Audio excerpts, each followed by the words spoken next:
Oh, whoops. No. That's not what I wanted. Can you hear me?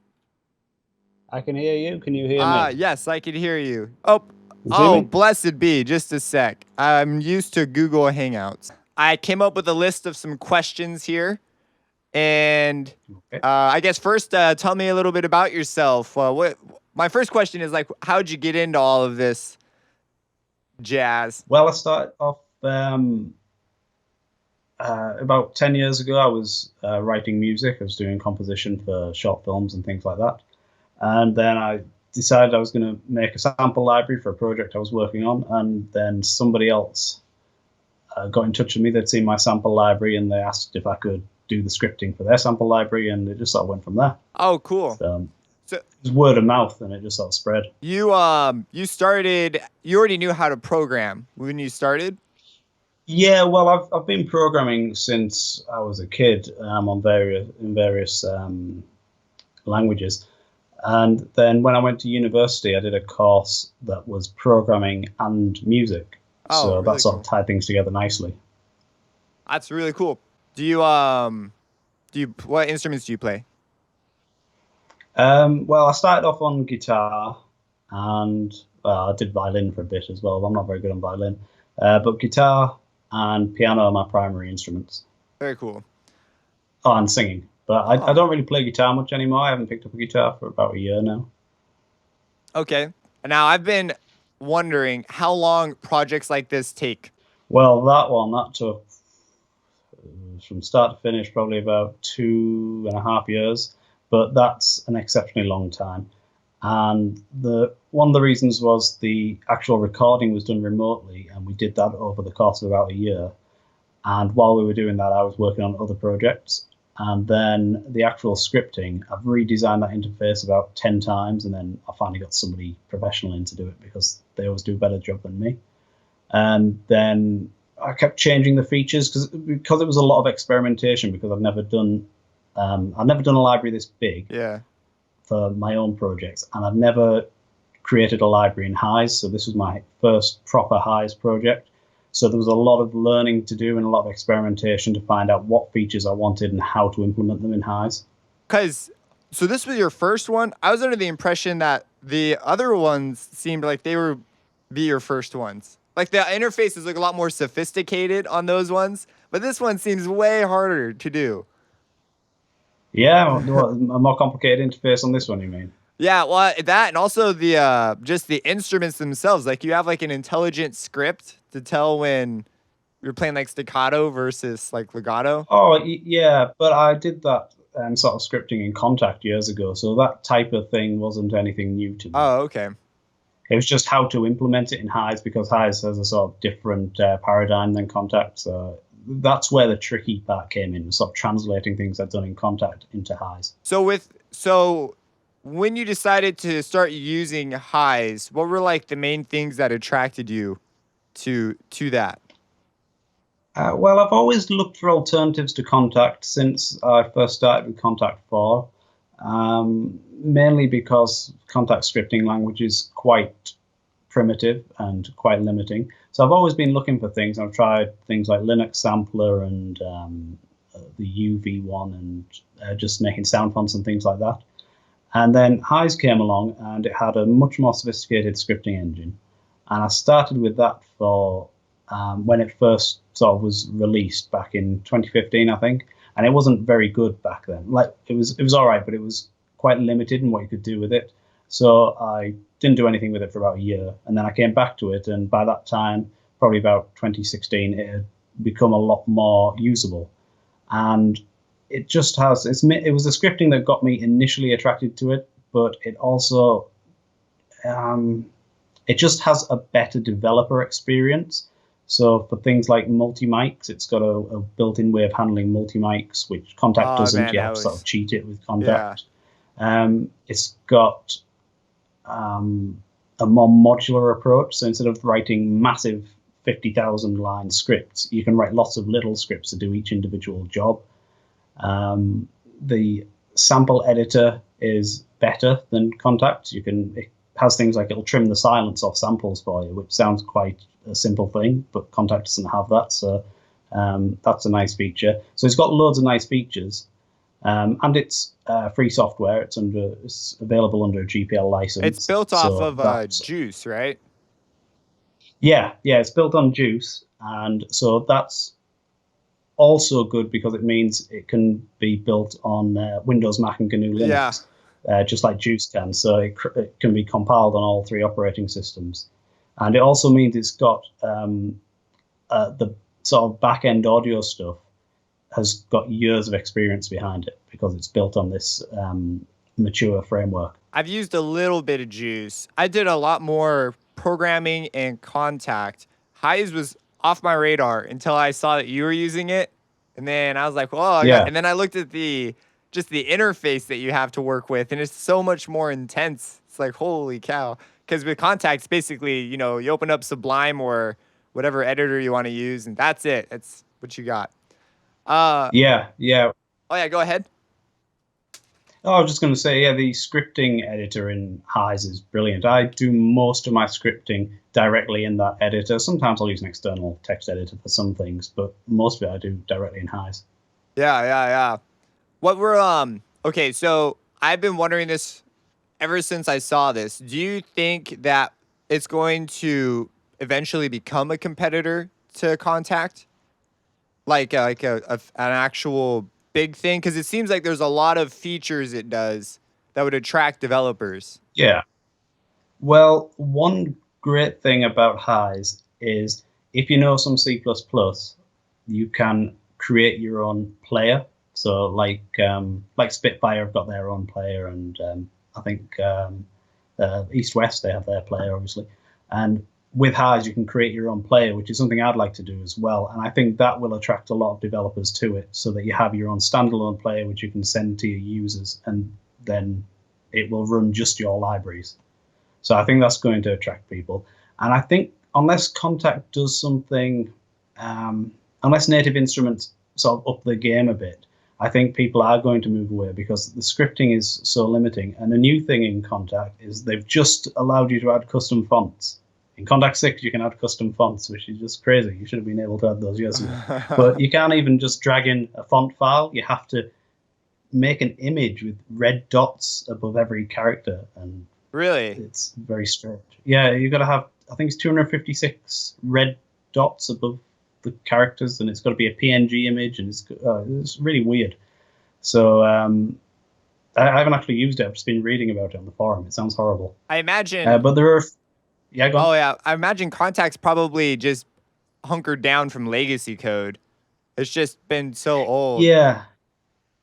Well, there's that, but also they do try to make all newer versions backwards compatible, so you can load in all libraries, and I think that limits them in some ways. But I'm sure there's a way they could get around it. They could have a legacy mode or something. But there's still some things that Kontakt can do better than HISE, and there's certain things that just because of the different paradigms, I don't think HISE. Well, it probably could do it, but it wouldn't be able to do it for a while. So there's things like time stretching and all the beat slicing and things like that you can do in Kontakt. HISE doesn't have any of that. The main problem with time stretching is finding a free library that can be used for time stretching, because with it being released under the GPL license, it can't use proprietary code. Interesting. So for example, like you can't drag a sample out and have it just retuned as you want. Is that what you're talking about? You're talking more about. Oh no, you can't. You can do that. Okay. You can do pitch shifting, but you can't do Kontakt has time machine mode. Yeah. For stretching over time. You can't do that where it stretches the time but keeps the pitch the same. Oh, okay. But yeah, you can do pitch shifting, so you can stretch a sample out over multiple samples. Oh, great. Super. What are your 3 favorite things about HISE? Only 3. Yeah, I want the big ones. Well, number 1 is it's free software. So that means I can use it without having to worry about it containing any proprietary code that I don't have control over. So that's number 1. Number 2 is definitely the interface with the, from a development point of view, all the tools you get in HISE, the IDE for editing code, the sample editor and the mapping editor and stuff like that. Probably multi-mic handling. It handles multiple mic positions in such a smooth way. So in Kontakt, you'd have to handle them from a script. So you'd have to, let's say you had 3 mic positions, you'd have to make it so when you press a key, it triggers 3 different samples, and you'd have to do that with scripting. Whereas in HISE, you just import the 3 mic positions and you press a button, and HISE recognizes that those are all essentially one recording just done from 3 mics, and when you press a key, it'll trigger all 3 by itself. How difficult? Because I've done a couple multi-mic scripts in Kontakt, but that's like kind of all I know. So do you just like import them and say these are all part of the same group, and then tell it? Yeah. That's it. When you add faders, essentially. Sorry. When you add faders, how does that work? Oh, okay. So it's got a routing matrix, and you can route each mic position, and you can also purge the mic positions independently as well. But yeah, you can route them to different outputs or different faders. Oh, very interesting. Is this more CPU efficient than Kontakt? I was debating this forever when I started messing with more of these, because in Kontakt, I have the workflow where I just load them all up in one instance of Kontakt, and then use separate MIDI outs for every single one. But then I was thinking, every time you load one in, I'm sure that's got to cause more of a load. Yes, so it is a little bit, it depends on the library. I mean, I haven't made 2 libraries exactly the same, one in Kontakt and one in HISE to compare. But there seem to be, like, if you just load a blank instance of Kontakt in, it seems to be about the same as a blank instance of the actual HISE development plugin. And you'll see there's a CPU meter on Sophia Woodwinds there. That actually shows the peak CPU, so that's not, I don't find it very useful. You've basically got to divide that number by 10 to get your sort of equivalent. So if your DAW has a performance meter that shows the CPU, that's more reliable than the one on the interface. Yeah, FL recently updated a lot of their, they have like a whole separate diagnostics tool now. All right, yeah. But I haven't found the CPU usage to be that great from HISE.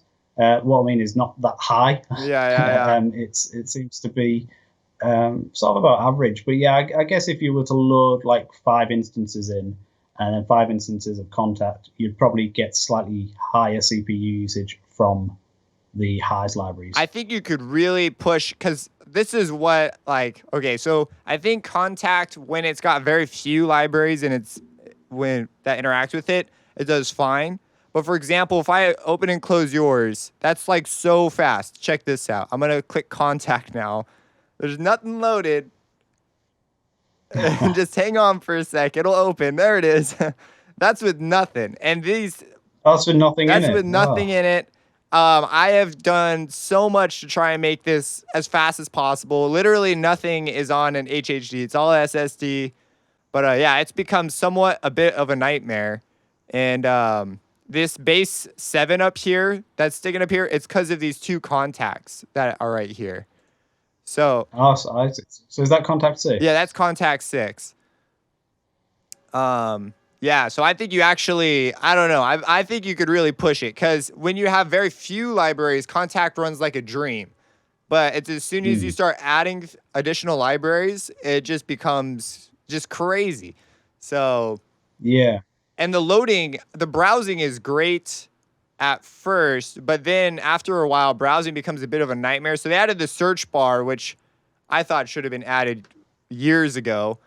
But yeah, searching through here is awful to an extent. And then I have a lot of third-party stuff, and I have to dig through file structures to get to it. The whole thing is just very messy, where like something like HISE would integrate directly with your search.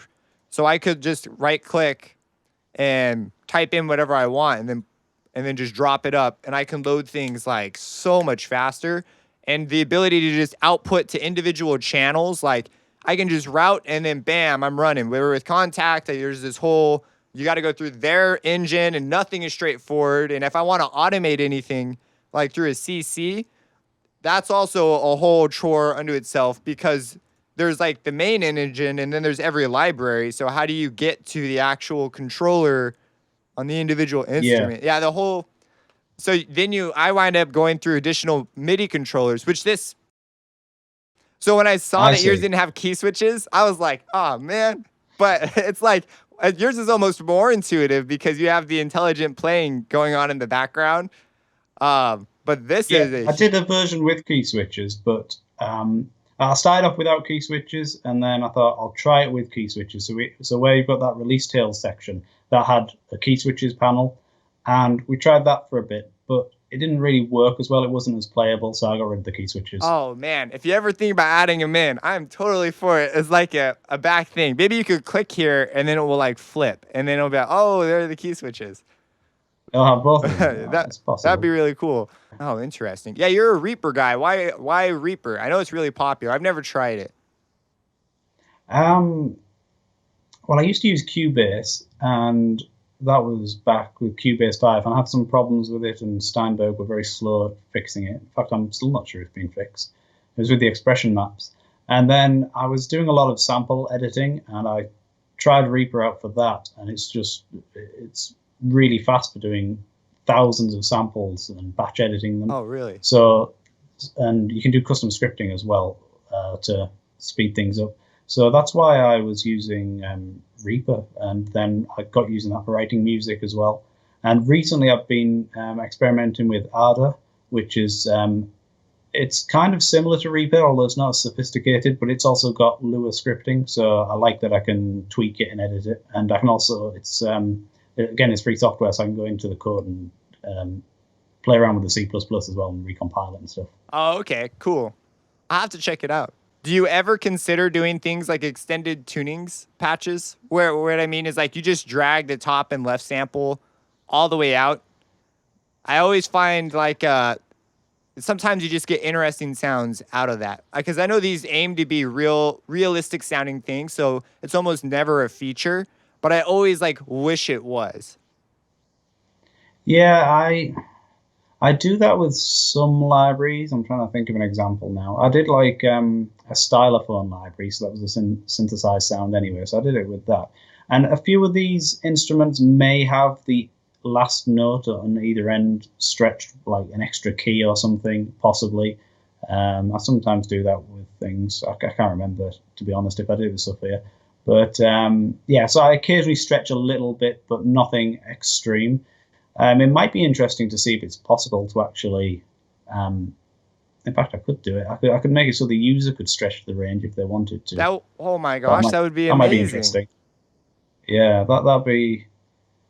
Yeah, that's something I might implement if there's demand for it. I could do that. Cause like I'm always like touching these amazing libraries, but like you have to resort to like recording and then pitch shifting yourself on a separate thing. Where it's like it could be so cool if you could just drag it over. Because a lot of times, since I make a lot of sound, I do a lot of sound design and electronic music. I'm not looking for super realistic all the time. I'm looking for just crazy, a different sound, not necessarily. Yeah, well, maybe that'll be in an update then, because that it shouldn't be too difficult to implement that kind of thing. I imagine it would be really hard in Kontakt. Besides, I mean, it's really easy in the sense that you could just open up the back engine and drag the samples out. But a lot of libraries lock it, so it'd be. I wonder how the scripting would look for that. Yeah, well, in HISE, all I'd do is I'd stretch the samples initially, and then just limit your range. So it'd be limited to the normal range with them unstretched, and then if you want to increase the range, it'll go into the stretch samples. Oh, so they have like a parameter you can change. Yeah. Well, I'll just do it through scripting, so it should be quite easy. Oh, cool. Yeah, that would be really, really cool. Now, when you record these, I've always been interested in like your process. So, did you get like a woodwind section to do this for you, and then you went to a studio? Okay, so yeah. Sorry. Oh, I was just wondering because I know I was reading up on it, and you went to a studio. I know that, and like, how'd this whole thing come to be? Right. Well, starting a few years ago, I was doing scripting work for Strezov Sampling, and George Strezov, who owns that company, he also runs another company called 4for Music, which do session recording for films and trailers and things, and it's the same company that does all the Strezov sampling. And I went over to Bulgaria a few years ago and met George and went to the hall, and I think they were recording a string section. And I discussed with him if they could do sampling for my projects as well. And he said, yeah, that was fine. So they contract the musicians, and they're just like the top players in Bulgaria, and they get them in, and I just sit in my studio at home and listen through an audio feed. And sometimes they put the video up on Skype for me as well. And I just I have a guy at that end who I give instructions to, and he passes them on to the conductor. Whoa, this is extra fancy. So you're not even in the room. You're like, Oh, no. wow. So I've always wondered the pay scale of these. You don't have to tell me if you don't want to, but how expensive does something like this for development, like just the recording and the musicians? It depends on how many samples you're recording. Like, we usually do 3-hour sessions, but I did a violin recently, and that was about £1,500, which isn't that expensive, but that's because in recording in Europe is actually a lot cheaper than recording in the UK. Oh, interesting. But that's just for the musician and the studio space, and I think I get a bit of a discount as well because I do quite a lot of recordings, and this is also paying for the engineer as well. So there's quite a few people have to be paid, and I'm only doing one instrument at a time. These are just the solo instruments. If I was doing a section, it'd be a lot more. Cool. I've always sort of wondered that. Do you do all your own sample editing, or do you get someone to do that?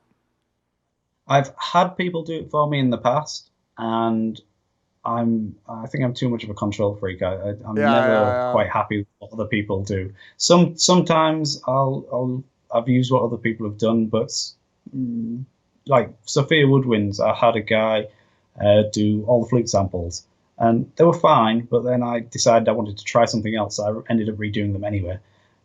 So yeah, I tend to do pretty much everything myself, and I write little scripts in Reaper or Ardour to help me along with that, to speed things up. Okay, went through everything. Oh, future projects. Do you have any? What are your future plans here? Right. So the next one I'm working on currently is Sophia Brass, and I actually finished recording those at the end of last year. And I also recorded Sophia Harp, which is a concert harp, and I recorded that over a year ago as well. It's just sort of sitting there. And then the strings are next. I'm going to start with solo strings. I've done the violin, so I've just got the cello, viola, and bass to do. And then after that, hopefully section strings. And I want to do it. I've always liked the LA scoring strings where it's done in divisi sections. So that's the kind of thing I'd like to record. And it also works out a bit cheaper because smaller sections at a time. But I like having the individual sections to play with. I'm excited to see your brass library and the strings and whatnot. Yeah, well, the brass is edited. I edit them and then I go, nah, I want to do something different. So I've edited them, but now I'm re-editing some additional samples. And I always record way more than I need for a particular library. So I've got loads of spare woodwind samples. I'll have loads of spare brass samples, and they'll appear in another project probably. I gotta know, because so they're .h files. Is that for like .healey? No, it's .HISE. Oh, dang it! I thought you had made it. It's not my format. I thought you had made it, and so I was like, oh man, maybe this is a .healey file. That'd be amazing. No, that'd be good, but no. Do you have a favorite project? Of all the ones you've done so far, which one do you like the most? Of my own? Yeah, even your old stuff, like all the Kontakt stuff. I mean, everything. Oh, okay. I like them all. Recently, I like Sordina. I've been wanting to do that for a long time, and HISE made that possible. Did you? Yeah. I've been messing with Sordina. That's a really different thing from what you typically do, because that's an effect. Yeah. Well, I couldn't do that in Kontakt, and my C++ knowledge is essentially zero. So without something like HISE, I couldn't do that kind of plugin. So yeah, I think that's my favorite one recently. Of my old ones, the Uilleann pipes that I did, and the Irish whistles and the Celtic harp, all the Celtic stuff, I really like those ones. So in Highs, are you able to do your own DSP? Yeah, yeah, you Oh, can cool. make a C++ module outside of HISE and import it, like put a wrapper around it, and HISE will be able to use it. But in the latest version of HISE, which isn't released yet, but it's available on GitHub if you're building it from source, there's a thing called Scriptor, where you can actually create little DSP modules from it's like building blocks, and then you connect them up This with sounds virtual like cables. Reactor. Yeah, it's that kind of thing on Max MSP, that sort of thing. And I haven't played around with it much yet, but some of the other guys on the forum have been making some interesting synthesizers and things. High sounds like it's gonna be the future, just because you could design a hybrid synth sampler thing all in one. It sounds amazing. That sounds Yeah, incredible. yeah. And the actual high sampler engine is, if you know Juice, you can get the sampler engine just as a Juice module, completely separate from Highs. You can just get the sampler engine to build your own sampler to build your own shell around the sampler from scratch. So that's really good as well. I've got a high scripting video. I have a Patreon page, so every month I publish a video on Patreon for all the patrons, and it's it's usually about an hour long, covering some topic. So the one I did today was using Git and GitHub for version control, and then after a month or two, I'll release it publicly. So I also put other stuff on Patreon as well. That's just sort of exclusive. But the one I've just released publicly is High Scripting 101, which is about, I think it's an hour and a half, 2 hours of beginner's guide to high scripting. This sounds like So this sounds like kind of like a shift from how you used to do it, because you had that Kontakt scripting course.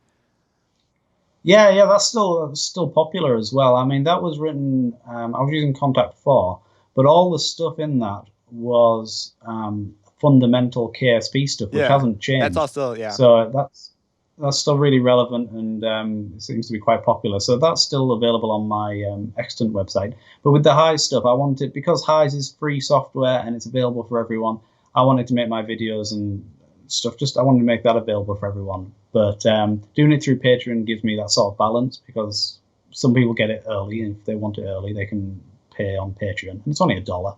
And then everybody else will benefit sometime in the future at no cost. So it's a nice balance. I think that's really what you're doing. Also, is you're setting yourself up to be like the guy for high stuff on YouTube. Yeah, Yeah. I don't necessarily want that, but Oh, I think it'll be a great thing for you, because you broke off from your extant channel, and now you're doing like on all this stuff's under your name now. yeah. So that's my personal channel, which I've had for ages, and I didn't really do anything with. And I thought, I'm just going to stick everything on there from now on, unless it's sort of still extant related, because that site's still up and I'm still running that. And if there's any bugs and stuff with the software, which there shouldn't be by now, but if there is, I'll fix them and sort that out. But I'm not adding any new products to Extant, because that was all Kontakt stuff essentially. So whenever you do a Kontakt thing, are you like done with Kontakt entirely? Like you're just like, see you later, Kontakt? Yeah, pretty much. I don't even think I have Kontakt installed on my computer at the moment. What? But there's the only Kontakt stuff. I haven't written Kontakt for any KSP for over a year, but I still get requests from people asking for help with it. So I'll occasionally fix somebody else's code. And there's a couple of people like do you know Strikeforce? The name sounds. I mean, Strike sounds familiar. Laboratory Audio that did Strikeforce, which is like this massive percussion library. So I did all the scripting work on that, and they've got something else in the works that they want me to look at. So I'll have to brush up on my Kontakt skills when I come to that. Oh, very interesting. You really got a foot in the industry. Have you ever met the infamous Evil Dragon? Like I've never met real him. life? No. No. No, I think all as Kontakt scripters, even the ones that live in the same country, we all keep to ourselves. We talk online, but I don't think any of us have met each other. He's everywhere. He's like every forum I go on, Yeah, he's there. I'm like, how do you keep track? You're like the master moderator of Kontakt over the entire internet. Like, how does this work? Yeah, he's definitely the contact guy. He knows everything, and I mean, he even seems to know stuff that Native Instruments don't know. But there's a few KSP guys who are sort of drifting over and experimenting with highs. Like there's Lyndon from Channel Robot. He's firmly in with highs now. I think he still does contact stuff as well, but he's definitely getting on with highs. That's so interesting. This whole thing's got me like wanting to learn highs way more than before. Do you have like a feature in these libraries that you did not think originally you were gonna pull off, but then you wound up pulling it off? I don't know. I don't ever tend to attempt anything I think is truly impossible, but there's features that I don't necessarily know how I'm going to implement when I first think of them, and then it sort of comes out in a different way to what I expected. So things like the little buttons near all the knobs, which change the curve editor. So if you like click the button next to vibrato. Next to the vibrato. Oh, these things. Yeah, yeah. So those I originally had it in a completely different layout with drop-down menus and stuff, and there was like loads of little windows, and it was really complicated. And then I think my designer suggested, "Why don't we do it like this?" I was like, "Oh yeah, that's much better." Yeah, so we did that. And things like the flutter tongue crossfading, because I didn't want when you crossfade, you have to have two samples playing at once, and then you fade in one and fade out the other. And I was trying to think, how can you do that without having the flutter tongue always playing? Because it's not often you're going to need flutter tongue, so I don't want it there using up CPU and using voices.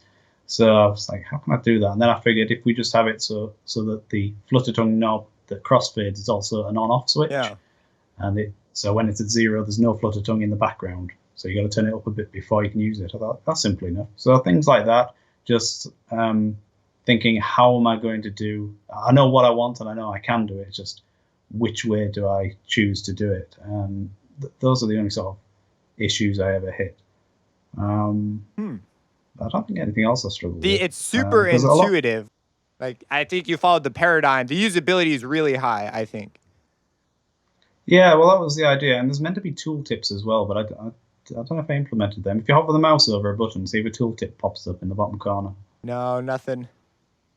No, the buttons, not the knobs. Not the knobs. Got to be a button. Oh, you mean these buttons? Yeah, well, maybe hover it over the preset button thing, see if that works. Oh, preset browser. Hey, that's got one.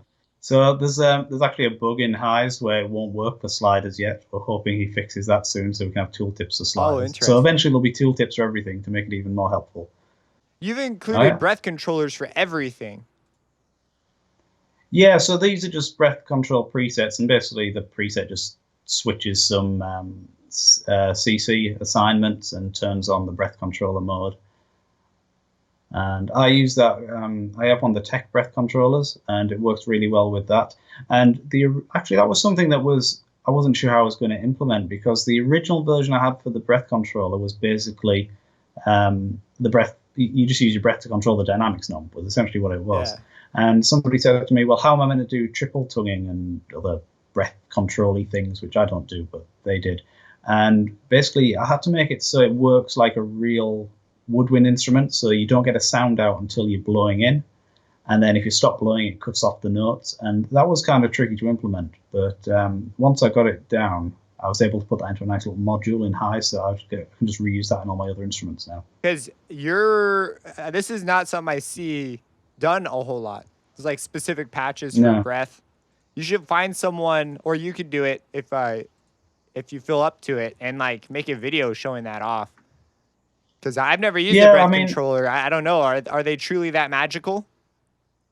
Oh, they're really good for getting expressive lines. But the real thing with the breath controller feature in this particular library is the fact that it will turn notes on and off and control the attack of notes as well, which is something that I can't take advantage of because I just use it to control dynamics. But I put that in there for other people who said to me, "Oh, I like this feature." But if you click the button next to the dynamics knob, you'll see the breath controller button is in there. Yeah. So you see down the bottom it says breath control. So that's when you select the breath control preset, it turns on that button and it'll reassign some of the CCs to the various knobs. I had to sneeze there, so I made a weird face, but very cool. I've seen people play with them, just haven't as I played clarinet, I actually got really far on that, Oh yeah. and it'd be interesting to see how intuitive they really are. The Irish whistles is by far my favorite interface you've done. Like, Oh, that one. Yeah, so that was this interface was done by Cope Gomez, who he does all sorts of things. He does a lot of the Strezov interfaces as well. That's how I first got in touch with him. So yeah, he did the design for this one, and he did the design for the Celtic harp as well. He's a great designer. But yeah, you can see I've just gone for basically the same sort of layout with the buttons next to the knobs to change the curve editor, because I figured that just worked out really well for Sophia, so I'll stick that in everything that needs it. Yeah, the engines, they're all very similar, so opening up everything. I love how the settings button is always like different. And you open it up and it's like completely different. Well, I mean, all the settings are the same, but I just found that really amusing. I don't know. Yeah, I wanted to make each one sort of unique, give each one a unique look, so they don't just all have a generic interface. They all have their own design and layout. Well, which is a bit more time consuming, but I think it works out nice. I remembered my question. So these are all vectoral based graphics, right? No. So these are all maps. These are all just like image maps, like knob band kind of stuff. So it's a mix. So I started off making my own, and I did it all with vectors, and you can do vectors within HISE. So you don't even need to import any graphics or anything. You just generate it. But there's certain limitations on what you can do. And when I hire a designer, they tend to work with bitmaps and Photoshop and that kind of thing. So this is mostly bitmaps, but the keyboard is vectors. The text, I think the text for all the labels is vectors. The curve editor, those are vectors. But the whole thing is, when I get the graphics from the designer, he gives me them at 200% scale, so they'll fit. So if you have a 4K monitor, they'll look great and crisp on a 4K monitor. And so what you're looking at is actually being scaled down from the 4K resolution, and it still looks fine. So the idea is we start with them large and scale them down, rather than starting with small ones that then get stretched and look all pixelated. Yeah. So I tried resizing it, and there's no resize option, and I thought it was all vector based. But then I look at the knobs, and I'm like, this looks suspiciously similar to knob band. So if you go into settings, you can change the interface size. Oh, really? That on the engine tab, there you go. UI size. UI zoom factor. Oh, okay, cool.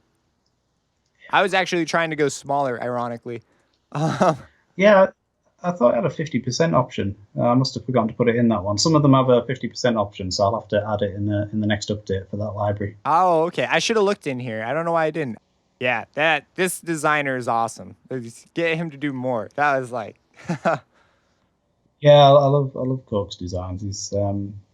He always knows the right vibe to go for, I think. So this one is this a special kind of harp, or? Yeah, it's a Celtic harp, which is it's totally different to the concert harp. It's much smaller. It doesn't have pedals or anything like that. Okay. And it's almost closer to a sort of medieval harp sound, like a Renaissance harp. There's a free harp that I was really into that I used for like almost everything. I'd either use the Kontakt standard one or I think it's called the Welsh harp.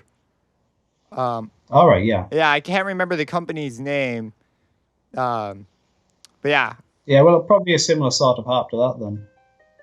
I actually took 1 or 2 harp lessons way back in the day. And yeah, there's all the pedals. It was a full chromatic harp. And so yeah. She was telling me to buy a small one that was equal that was just there were no pedals, just get a pedalless harp and just learn that first, because there's this whole how you pluck it is like a whole like 5 lessons.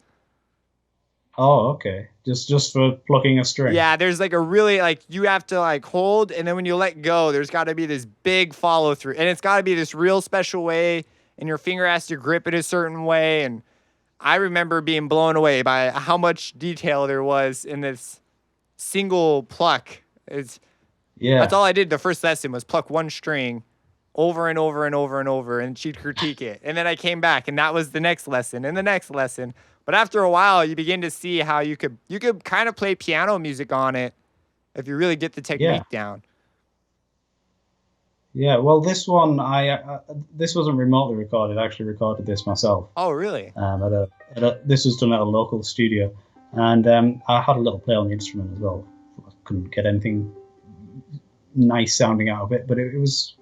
I mean, it gives a very warm sound naturally. So you just drag your finger across the strings, and it sounds pleasant. Yeah. Well, I started off sampling percussion and just little things around the house. That's how I got into it. Yeah. That's like the gateway drug. Like, what can I do with a fork in a bowl? And then you do those things. Okay, let's make an instrument. I don't know if you know about the 8Dio community project. None of their stuff is licensed Kontakt full player. All of it is like top tier stuff, and it's all you have to open it through the files. So they don't want to pay for the licensing. So something like HISE, I think, would be very attractive to them. I don't know though what their philosophy is. They probably already know about HISE. I mean, yeah, they probably do. Like I know a few of the guys from some of the bigger companies, and they've sent me messages and asked me things about HISE. So I do know that the knowledge is out there and there's people interested. So I think a lot of them, though, they have the infrastructure there for building Kontakt libraries, and they've got their scriptors and stuff. So switching over to HISE, I think they're just waiting for a new bunch of HISE scriptors to appear who are willing to take on projects. Yeah. Do you implement Sublime at all with HISE, or do you just stay 100%? Because you said earlier you pretty much do everything in the editor, so that's like kind of like a dream editor. It's a really good editor. There's a few things it doesn't do which I'd like, which you can do in Sublime. I still have Sublime installed for the very rare KSP stuff I do, but I tend to use. I was using the Atom text editor for a while, but now I use CUDA text, which they're all pretty much the same. But because it's JavaScript mainly, you don't really need any sort of external compiler like you did for Kontakt, because in Sublime you had the what was it called, Sublime KSP compiler, but you don't need that with HISE, because you can just write it as just normal JavaScript and then import it in. So for the rare things I do outside of HISE, I'll just use CUDA text. But Sublime will work, or Atom, or any of those. But the editor in HISE it's really good, and it's got like an autocomplete as well, which is very useful, especially if you're just starting out. You just press escape and it'll bring up a list from the autocomplete. It doesn't do multiple cursors, which is something I use quite a bit in Sublime and other text editors. But apart from that, I can't really think of anything I'm missing from the HISE editor. It is really good. Interesting. Okay. Which screen are you seeing? Am I in the corner of the screen you're seeing? No, I haven't seen you actually the whole time. I've just realized. This whole time? I've just been looking at myself. What the heck? I've only just realized that. Where's the screen sharing settings? Bam. Hey, there you are. Now we've got this mouse thing. Oh, yeah. It doesn't want to see the second screen. If you want to go to Google will actually do it. Okay, now I can see your screen. Yes. When did you so we redo the whole video? No. I've got everything, so we should be good still. I'm screen recording the output too. So afterwards. I'm actually on it. I'm baked in. Oh, yeah, right, so it was just Skype that. I was like, what? Skype didn't want to, what the heck? Yeah. Do you play? Was it one of those 2-octave things? Do you play keys? Yeah. Oh, cool. Me too. Yeah, that's why I make all the instruments sort of performance based. Like I sort of limit the key switches, because I just like to play. I don't like that. Yeah. Same. I almost always find sequencing to be faster for me than playing it in. Yeah. Because I'm always like, unless there's a rhythm that for whatever reason I'm having a hard time writing. Because my musicianship is like, it's pretty good, but it's not like amazing. So sometimes I just play it in and just fiddle with the rhythm, get what I want. Because you saw how I worked before, so it's like I like to layer things like that, and so because of that, yeah, I'll leave. Yeah, I really favor the ability to do that. I think I'm probably faster that way as well, but then I don't like having to draw in all the CC curves and automation. I like to play that, so that's the main reason I play it, and then I go into the piano roll afterwards and tweak everything. Well, thanks for the chat, and yeah, it's been great. Yeah, we should do it again sometime. Absolutely. Have an excellent Sunday. Enjoy your dinner. Yeah, you too, and I will talk to you again soon. All right. Bye. Bye for now.